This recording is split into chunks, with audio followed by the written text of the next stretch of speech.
Ladies and gentlemen, the ringing of that phone bell means mystery, adventure. Nero Wolfe's office, Archie Goodwin speaking. Yes? Good. Yes, I know that in 48 hours it's going to be Christmas, but who is this? Who? Look, I'm a big boy now, so... Okay. Tonight at 8. Goodbye. What the devil was that? This may come as a shock to you, Mr. Wolfe, but that was Santa Claus. You've been drinking. Uh-huh, the usual, milk. He's coming to see you at 8. He's got a problem. Indeed. It seems that some low, not to mention murderous character is going around slaughtering Santa Clauses.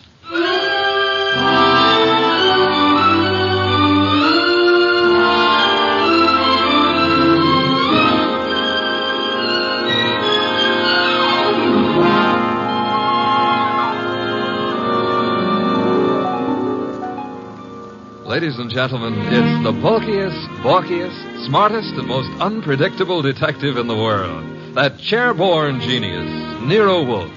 Created by Rex Stott and brought to you in a new series of adventures over this NBC network in the person of Mr. Sidney Greenstreet.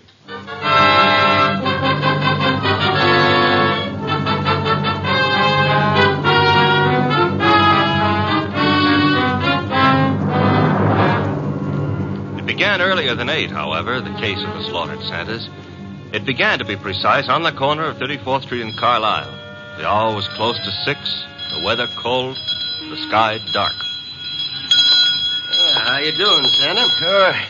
I'm freezing to death, officer. It's a cold day. You packing up? Yeah, I guess so. Not many people around anymore. Oh, heading for home and dinner. How was the collection? Well, I don't need no armored car, but a few dozen kids are going to have something for their Christmas stockings. Your competition, the guy in the opposite corner, is already screaming.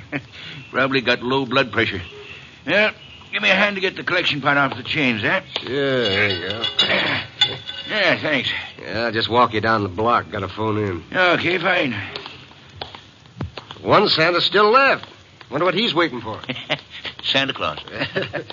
Well, watch yourself going down those chimneys tonight, eh? Sure. Well, I'll cut across the avenue here. Be seeing you. Hey, that car coming down the street. Got its lights out. Look out!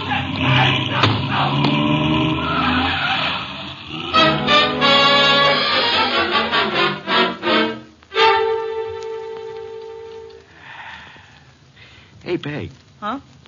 Did I ever tell you I love you? Oh, it's not me you love. It's the hot soup. Now, you're not the only woman who can cook a dish of soup. Huh?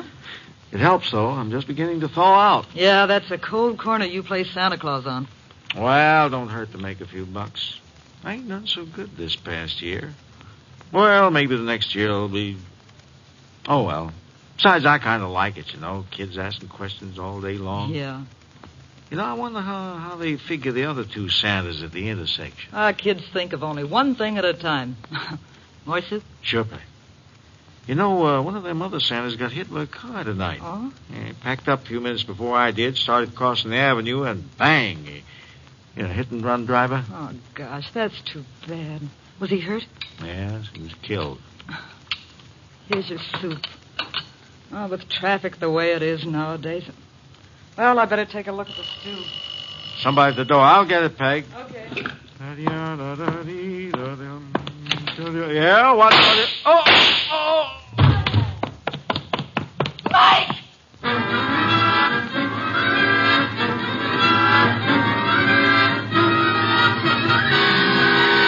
Wolfe? Yes, Archie? I've been thinking. Good heavens. Oh, I admit it won't bring about a national emergency, but, Mr. Wolfe, Christmas is only a couple of days away. If you're hinting about your present... No. I was just imagining you behind a team of reindeer. Your imagination is morbid.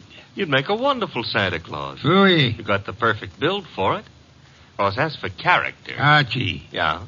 Can you picture me scrambling down a chimney? Well, they might have to build bigger chimneys, but... Bah. There's that, too. However... That is the front door. True. I was thinking... You might see who it is.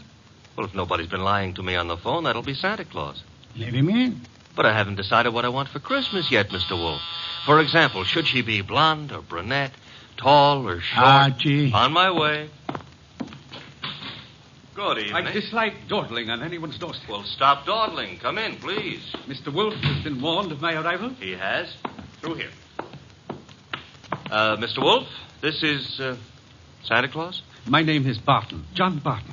How do you do, sir? I have no time for the social graces, Mr. Wolfe. I'm about to be murdered. Howdy, in my house, I have objections. I'm a frightened man, Mr. Wolfe. Indeed. This costume you see me in is responsible for it all. Why are you in it? I had a notion it might be, well, entertaining to play Santa Claus in public. I'm a wealthy man, sir. I can afford to have whims. Therefore, I have assumed this masquerade. However, it apparently is going to be the death of me. Mr. Barton, you have adequately conveyed an atmosphere and an emotion. I suggest you concentrate on facts now. Very well. I have been acting as Santa Claus for the Tuberculosis Fund. My station is the corner of 34th Street and Carlisle Avenue. I might add the northeast corner. Why? Because at that intersection there have been two other Santa Clauses. One on the southeast corner and one on the southwest corner. 3 Santa Clauses, then, on 3 corners. Yes. Now then, earlier tonight, the man on the southwest corner started home. He was crossing the avenue when he was run down and killed by an automobile. A regrettable accident. The car was running without lights. It deliberately ran the fellow down and then vanished. Not an accident, Mr. Wolfe. You saw this yourself? I did. 1 Santa Claus dead. The man on the southeast corner got home all right. According to the radio news flash, that's where he was killed by bullets. Coincidence? Possibly, but I wouldn't want to risk my life on the chance. This is Friday night. In the nature of things, you would have made 2 more appearances. Very well, Mr. Barton. I'll write you a check as a retainer, then hurry along home. I'm late now. No. I beg your pardon. You will neither hurry home nor notify anyone at your home of your whereabouts. But you will remain here until such time as I think it's safe for you to leave. The house is well guarded. I can't do that. In which case, I cannot accept you as a client. I fail to understand. Mr. Barton, it is very easy to murder someone. Avoiding the consequences of such an action is something else again. However, I'm assuming that you're not primarily interested in what happens to your murderer after you're dead. Of course not.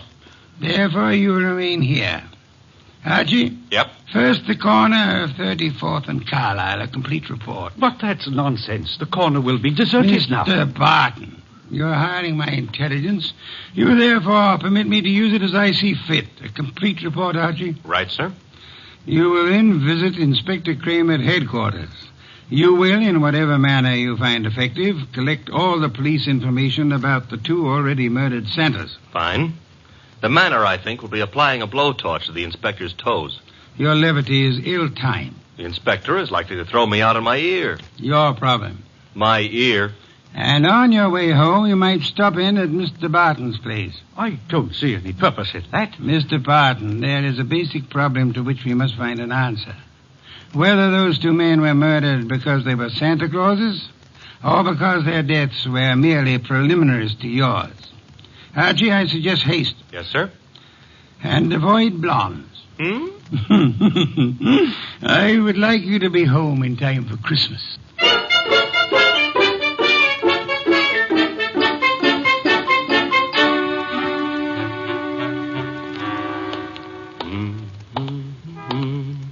Hey, Bud. Yeah? Got the price of a cup of coffee? You sure you mean coffee? Either you're gonna dig it up or you ain't. Never mind the questions about my personal affairs, see? Oh, I apologize. Here. 2 bits. Thanks. You're welcome. Don't let me keep you. You're not. 34th and Carlisle, huh? During the day filled with milling throngs. Hey, that's a nice phrase. I'll have to remember it. Milling throngs. And now desolate and deserted. Well, that's life. Is that a fact? That's philosophy. Yeah? Well, for 2 bits, I don't have to listen to no philosopher, see? Good night, Bud.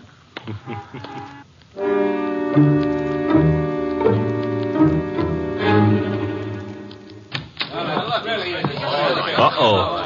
The inspector's got company. If all you reporters will shut up and ask your questions one by one, I'll answer. Inspector Kramer, it's true a couple of Santa Clauses have been knocked off tonight? It's true that 2 men who have been employed as Santa Claus by charitable organizations have been murdered, yes. Any connection between those 2 guys, or does somebody just hate Santa Claus? Well, so far as we know, there is no connection. That means it could be maybe some kind of maniac who's decided he doesn't like Christmas or Santa Claus. Is that right? The department is investigating along those lines. Like how? Well, we're checking all the local asylums for possible escaped lunatics. Yeah, but, Inspector, suppose this nut has never been in an asylum. That'll be all, boys. Oh, but listen. I said that'll be all now. Anything new comes in, you'll get it, understand? Hey, Goodwin. Hello, Inspector. I spotted you coming in. What happened? You decided to reform and got a job on a paper? Nope. I'm a public-spirited citizen, that's all. Yeah, I could add a few things to that description with practically no strain at all. Mr. Wolfe and I are very sentimental about Christmas. We object to Santa Claus being killed. Nuts. Oh, Inspector, aren't you in favor of Christmas? I'm in favor of Christmas. I'm in favor of motherhood. Leave motherhood out of this. Neither of us are mothers. Our chances of becoming mothers aren't too good either. And furthermore... Okay, you're not giving, so get out of here. Thank you, Inspector. But Goodwin, Yeah? in case Wolfe decides to send me something for Christmas, you know what I wish he'd send me? What? Your head.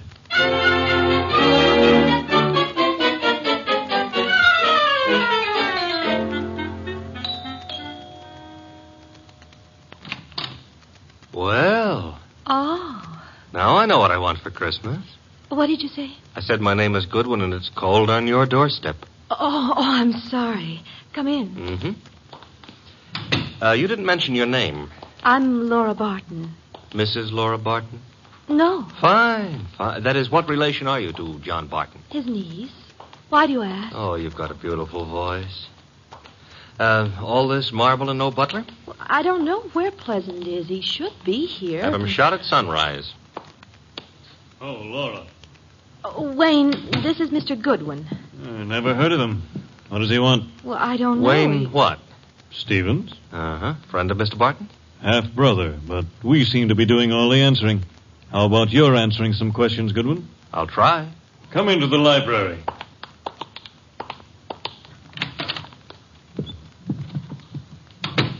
What do you want? For Christmas? Erase that. I would like to see Mr. Barton. He's not home. Where is he? Don't you know? I wouldn't have come here asking for him if I did, would I? I suppose that's true. What did you want with him? Conversation. About? Anything. You see, I like to talk to rich men. Are you rich?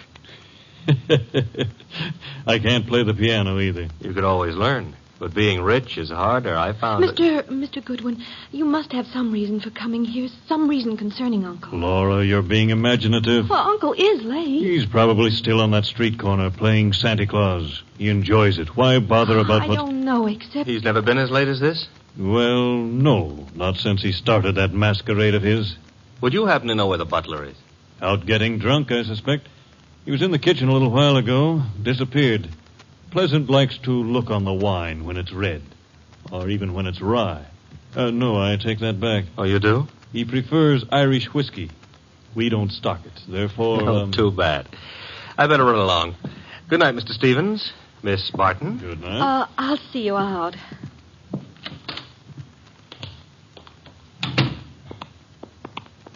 Prettiest butler I ever saw. Blonde. Now, old Dr. Tidmouse always said, beware of blondes because... Mr. Goodwin, Well, I'm waiting. Mr. Goodwin, you must know something about Uncle. Something you didn't want to tell us. Makes you think so? Well, otherwise your visit was just pointless. Let's suppose I know. Now, I might be a kidnapper. Oh, no. My honest brown eyes. Your first name is Archie, isn't it? Archie? Archie Goodwin. Goes together nicely, don't you think? You work for Nero Wolfe. You're going back to him now? I might be, but then again, I might be going to the movies. I recognized you. Your pictures have been in the papers. Take me with you to see Mr. Wolfe. You can trust me. I never trust blondes. Oh, that's unfair. Well, no, I don't trust brunettes either. Furthermore, I'm not sure Mr. Wolfe would want to see you, so So? So why don't you, trail me home,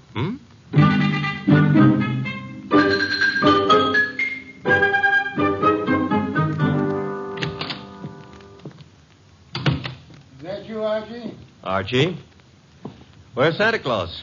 Guest room. He was tired. What, I've been trailed home. Indeed? By a blonde. Phooey. All right, I admit I didn't make any strenuous effort to shake her off, but she trailed... Where is she? Outside. Good. Your report. Oh, but she might freeze to death out there. That's her problem. Your report, Archie. It's short and simple. It would be simple. I haven't got time to resent that. A blonde is dying. As for the report, corner of 34th and Carlisle is a very quiet spot at night. No one was around but a bum who got into me for a quarter. For coffee, he said. You will not put that quarter on the expense account. Stop worrying. That was a private gesture. There were 4 corners. Corner number 1 had a dress shop on it. Corner number 2, a drugstore with a beautiful redhead in the window making with a hair rinse. The ad said her name was Noreen, but it didn't give her phone number. Archie. 3rd corner was devoted to a shoe store, and the 4th corner had a bank on it. A bank? Uh-huh. Kind of thought we'd have a pause at that point. Mean something? Inspector Kramer's information consisted of... Oh, you're being coy. Kramer furnished the information the police could find no connection between the 2 murdered Santas. Except for the fact that they were both playing Santa Claus. Well, isn't that a little on the obvious side?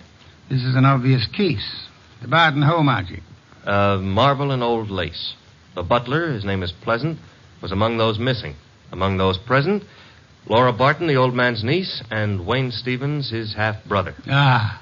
Yeah, only for Laura. Stevens was not at all pretty. It was Laura Barton who followed you here. It was Laura. Archie, go upstairs and... Oh, now, wait a minute. The girl, the weather, common humanity demands that you have... Louis, you speak for yourself, not humanity. I'm human. On occasion, a debatable point. Very well. Let her in. Oh, thanks.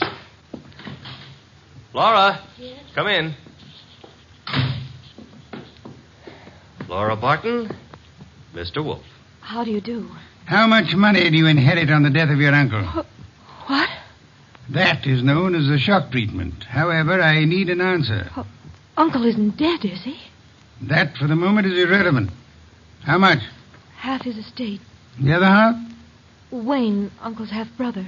Very well. Archie, would you go upstairs and inform Mr. Barton that his niece is here? Uncle is here? On my way.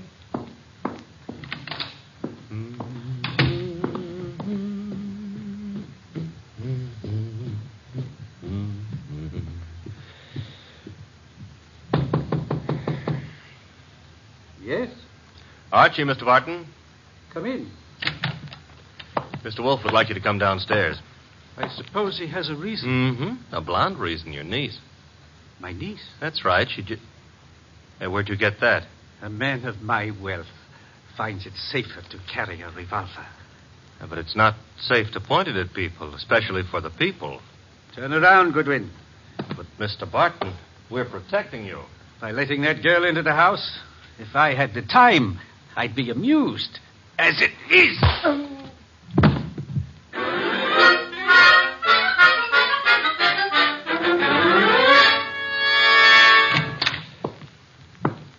Archie, you been drunk? Good heaven. Oh. Uh-huh. Santa Claus came early. Your head. Which one are you referring to, my own or the one Santa gave me? You had better sit. No, I had enough trouble getting up a little while ago. I'm staying out of any positions in which I might have to do that again. Mr. Barton is among the missing. Indeed. Mm-hmm. Hit me on the head and used the back exit. I checked with Fritz in the kitchen on the way here. He offered a reason for his peculiar behavior? Laura Barton. So? I don't understand. Uncle wouldn't do... Uncle apparently has. He also, would appear, fancies himself in costume. Well, he used to be very much interested in the stage. He acted for a while a long time ago till the family objected. Archie? Got it. Nero Wolfe's office, Archie Goodwin speaking. You recite very nicely, Goodwin. This is Kramer. Let me have Wolfe, huh? Mr. Wolfe? Inspector Kramer. Yes, Inspector? The papers haven't been carrying it, Wolfe, but you're working on the Santa Claus case, aren't you? Possibility? You didn't send Goodwin down to headquarters on a possibility. Never mind. We're working on a line down here, Wolfe. Now, look, if it doesn't strain your professional ethics, you might be able to help. How? There's a bank on the corner of 34th Street and Carlisle. We got the thought that suppose a gang was preparing to take that bank tomorrow morning. Those Santa Clauses have been on the corner for nearly a week now. They might have noticed something about the bank's routine, guards or what have you, that could interfere with the gang's plan. A mighty ingenious and imaginative thought, Inspector. Hey, you didn't say yes or no. I have at the moment no opinion. That's all you're going to give us? At the moment. However, Inspector, in a very little while I shall give you, the murderer. Archie, Miss Barton will remain here. As for you, Yeah? you return to 34th Street and find our coffee-loving friend. You will persuade him in whatever manner you think best to return here with you. Huh? Yes. You know, I think it possible you may be able to put that quarter on the expense account after all.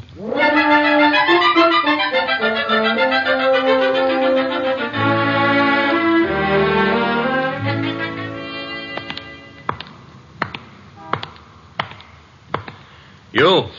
What? Oh, why? I seen you before. Yeah, I've learned to love the neighborhood. That's why it's going to break my heart. What is? Leaving it with you. With... It's sensitive about having guns pulled on me tonight. Let go of me, will you? Not until I tell you that, McGill. Yeah. Will you? Gun looks in a lot better shape than you do. You're coming with me. Oh, where?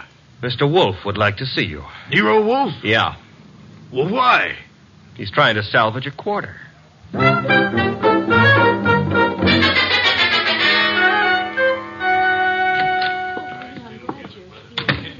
Archie. Uh-huh. Complete with, he wouldn't give his name. He did have a gun to it, though. This one. Yes.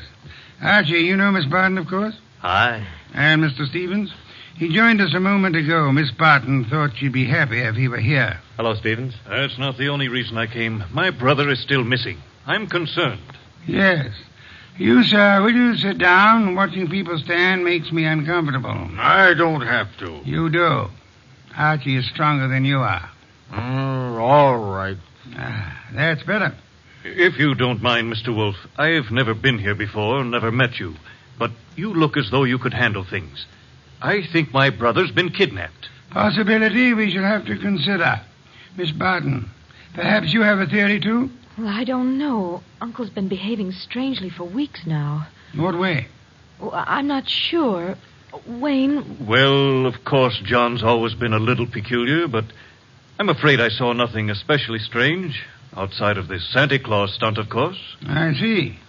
Miss Barton, your uncle played Santa Claus all week on one of the corners of 34th Street in Carlisle. I know.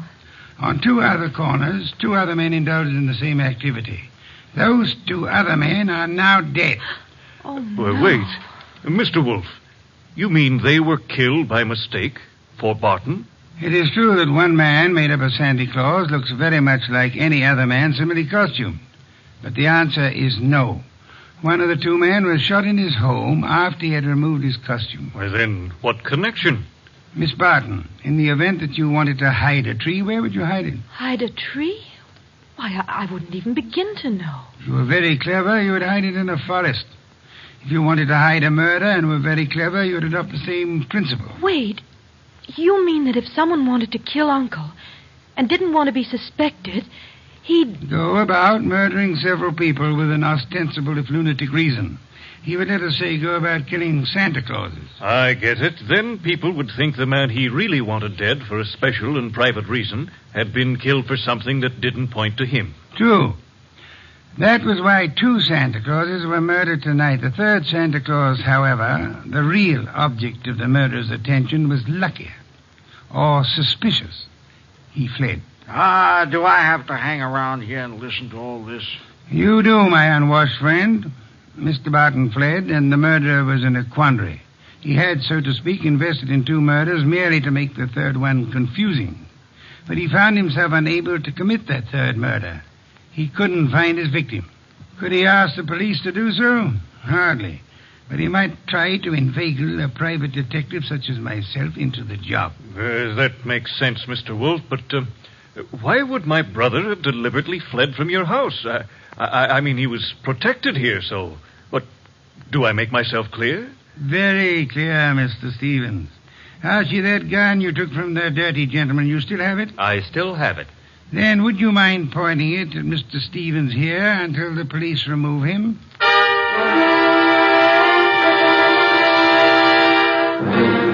All right, come along, Stevens. Well, that's the end of Mr. Stevens.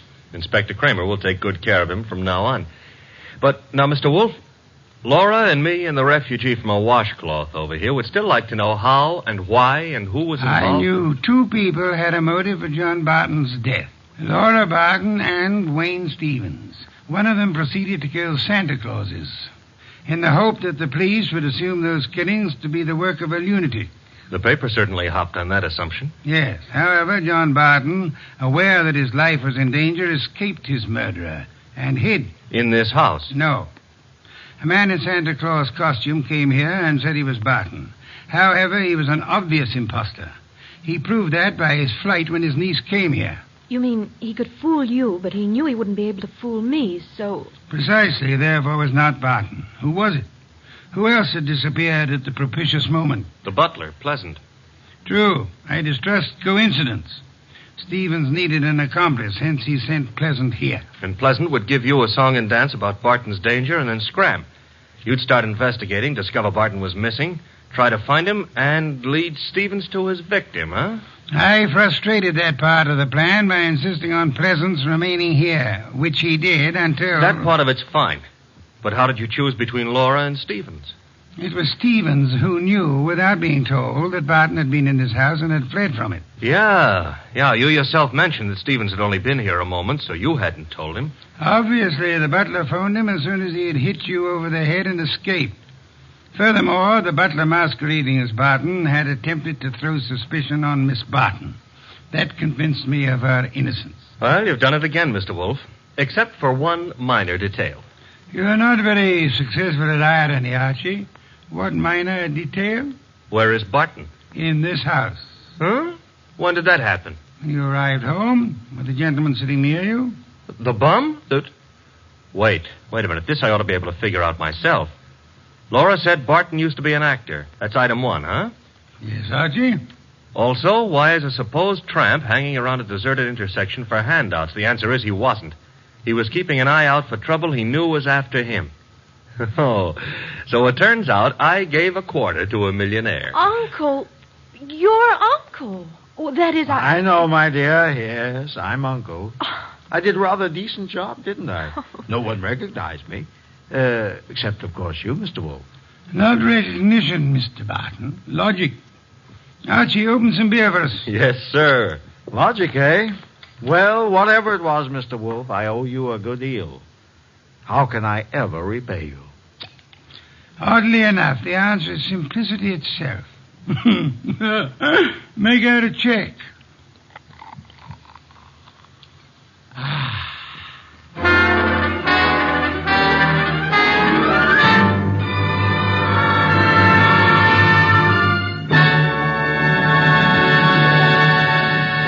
You have been listening to The New Adventures of Nero Wolfe, starring Sidney Greenstreet.